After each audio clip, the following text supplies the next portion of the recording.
Bismillahirrahmanirrahim. Assalamualaikum warahmatullahi wabarakatuh.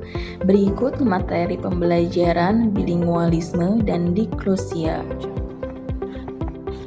Materi pembahasan bilingualisme dan diglosia. Yang pertama, pengertian bilingualisme dan tipe-tipe bilingualisme.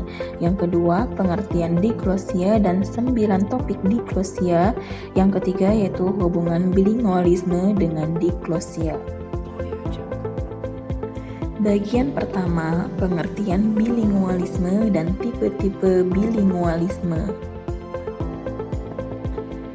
Pengertian bilingualisme. Istilah bilingualisme dalam bahasa Indonesia disebut juga kedwibahasaan. Bilingualisme secara harfiah yakni berkaitan dengan dua bahasa atau dua kode bahasa. Dalam perspektif sosiolinguistik, bilingualisme diartikan sebagai penggunaan dua bahasa atau lebih oleh penutur dalam pergaulannya dengan orang lain secara bergantian. Tipe-tipe bilingualisme.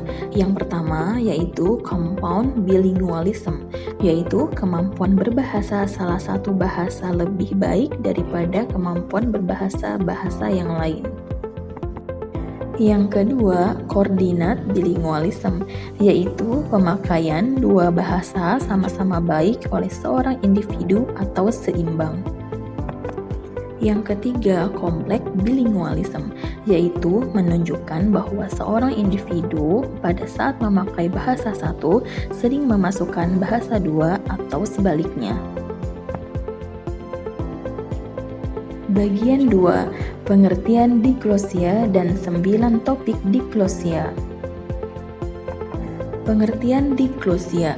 Diglosia adalah suatu situasi bahasa di mana terdapat pembagian fungsional atas variasi bahasa yang ada di masyarakat.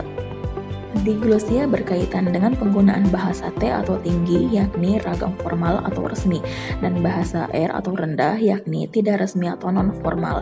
Masing-masing bahasa mempunyai fungsi atau peranan yang berbeda dalam konteks sosial. 9 topik diglosia. Menurut Ferguson, ada 9 topik diglosia. Yang pertama, fungsi. Yang kedua, prestise. Yang ketiga, warisan sastra. Yang keempat, pemerolehan. Yang kelima, standarisasi. Yang keenam, stabilitas. Yang ketujuh, gramatika. Yang kedelapan, leksikon. Dan kesembilan yaitu fenologi.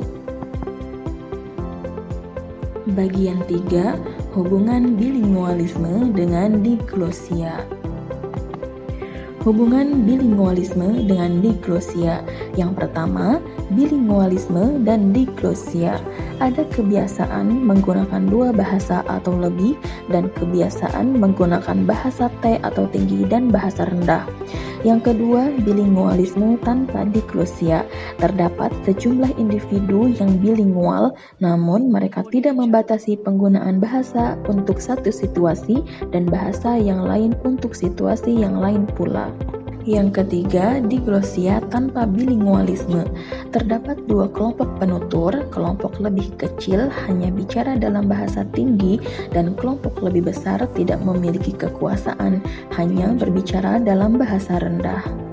Yang keempat, tidak bilingualisme dan tidak diglosia. Hanya ada satu bahasa dan tanpa variasi, serta dapat digunakan untuk segala tujuan. Keadaan ada dalam masyarakat terpencil. Sekian. Wassalamualaikum warahmatullahi wabarakatuh.